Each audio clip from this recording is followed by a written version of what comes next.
গণ অধিকার পরিষদ 2-3টা আসনের জন্য এই আন্দোলন সংগ্রাম করেনি, রক্ত দেয়নি। আমাদের চিন্তাভাবনা হচ্ছে 300 আসনে প্রার্থী দিয়ে আমরা আগামী নির্বাচনে অংশগ্রহণ করব। বাংলাদেশের ইতিহাসে একমাত্র পলিটিক্যাল দল হচ্ছে গণ অধিকার পরিষদ, যা প্রতিষ্ঠা লগ্নের আগে আমাদের উইজগুলো তৈরি হয়েছে। আপনার 2018 ঐতিহাসিক কোটা সংস্কার আন্দোলনে বাংলাদেশ ছাত্র অধিকার পরিষদের নেতৃত্ব হয়েছে। তার ধারাবাহিকতায় 2020 সালে বাংলাদেশ যুব অধিকার পরিষদের যাত্রা শুরু হয়। শুধু তাই নয়, আমাদের শ্রমিক অধিকার পরিষদ, প্রবাসী অধিকার পরিষদ, আইনজীবী অধিকার পরিষদ, পেশাজীবী অধিকার পরিষদ, এগুলো যাত্রা শুরু হয়ে আমাদের 2021 সালে এসে 26শে অক্টোবর গণ অধিকার পরিষদের জন্ম। আপনারা জানেন বাংলাদেশের যে যুব সংগঠনগুলো আছে, বিশেষ করে যুবলীগ, যুবদল, যুবদলের পরে যদি হিসেব করতে চাই, বাংলাদেশ যুব অধিকার পরিষদ হচ্ছে সবচেয়ে বৃহৎ যুব সংগঠন। এই যুব সংগঠন বাংলাদেশের প্রত্যেকটা টেকনাফ থেকে তেঁতুলিয়া, রূপসা থেকে পাতুরিয়া এবং দেশের আনাচে কানাচে মানুষকে আমরা উজ্জীবিত করার চেষ্টা করেছি, যুবকদের নিয়ে কাজ করার চেষ্টা করেছি, যুবকদের কর্মসংস্থানের বিষয়ে কাজ করেছি।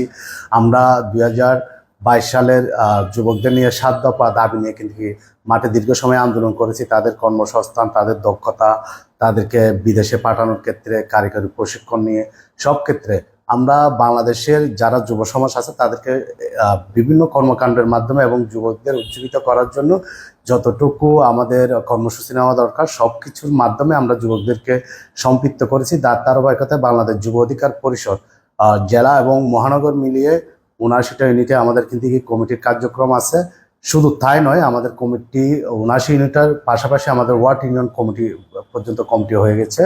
আলহামদুলিল্লাহ, আমাদের বাংলাদেশ যুব অধিকার পরিষদ যে বিশাল 3য় বৃহৎ যুব সংগঠন, সেই সংগঠনের যাত্রা এবং আমরা মানুষকে যুবকদের যেভাবে সম্পৃক্ত করা দরকার, রাজনীতি উজ্জীবিত করার দরকার, সেই ধরনের আমরা যুব বান্ধব কর্মসূচির মাধ্যমে আমরা যুবকদেরকে বাংলাদেশের রাজনীতিতে আকর্ষণ করার চেষ্টা করতেছি। আমরা নির্বাচন নিয়ে কাজ করতেছি বিভিন্নভাবে। আমরা অভ্যন্তরীণ মিটিং এবং অভ্যন্তরীণভাবে আমাদের যারা প্রার্থী হবে বিভিন্ন জায়গায় আমরা কিন্তু যাচাই বাছাই চালাচ্ছি, খোঁজখবর নিচ্ছি এবং সেখানে প্রত্যেকটা জেলা, প্রত্যেকটা সংসদীয় আসনের দায়িত্বশীলদের সাথে আমরা কিন্তু অভ্যন্তরীণভাবে আলাপ আলোচনা চালাচ্ছি।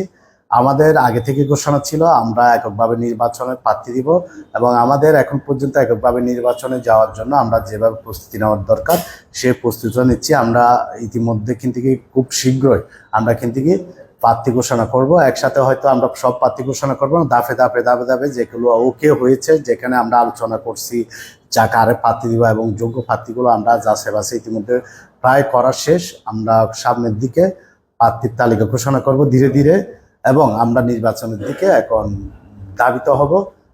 আমাদের গণ অধিকার পরিষদ আগেও বলছি, এখনও বলছি এবং আমাদের দলীয় সভাপতি এবং সাধারণ সম্পাদকও স্পষ্ট ঘোষণা দিয়েছে, গণ অধিকার পরিষদ 2-3টা আসনের জন্য এই আন্দোলন সংগ্রাম করেনি, রক্ত দেয়নি। আমাদের চিন্তাভাবনা হচ্ছে 300 আসনে প্রার্থী দিয়ে আমরা আগামী নির্বাচনে অংশগ্রহণ করব। আমরা শুরু থেকে বলে আসছি, আমাদের গণ অধিকার পরিষদের সভাপতি, সেক্রেটারি, সভাপতি নুরুল হক নূর, সাধারণ সম্পাদক রাশেদ খান সহ আমরা যারা বক্তৃতা দিই তারা কিন্তু আমরা স্পষ্ট বলেছি, এই সরকার, অন্তর্বর্তীকালীন সরকার হচ্ছে বিশাল একটা মেনটেন নিয়ে কিন্তু সরকারে বসছে। তাদের কিন্তু আমরা অনেকগুলো পাওয়ার দিয়েছি। এই সরকারের অধীনে যদি ন্যূনতম যদি সংস্কারগুলো না ঘটে, তাহলে দলীয় সরকার যে আসবে তারা কিন্তু বিভিন্ন জায়গায় দায়বদ্ধতা থাকে, দায়বদ্ধতার জায়গা থেকে তারা বিভিন্ন সংস্কার করা তাদের পক্ষে সম্ভব না। এজন্য আমরা বলছি অন্তত নির্বাচনের আগে ন্যূনতম সংস্কার এবং পাশাপাশি আওয়ামী লীগের কিছুটা দৃশ্যমান বিচারের পর যাতে নির্বাচনটা দ্রুত হয়। আমরা কিন্তু নির্বাচন ডিসেম্বরের কথা বলি নাই, আমরা বারবার বলেছি স্পষ্ট গণ অধিকার পরিষদের স্পষ্ট ঘোষণা, অন্তত আপনার আওয়ামী লীগের বিচার প্রক্রিয়া এবং ন্যূনতম সংস্কার হওয়ার পরে নির্বাচনের লেভেল প্লেইং ফিল্ড তৈরি হলে তারপর নির্বাচনের দিকে যাওয়া।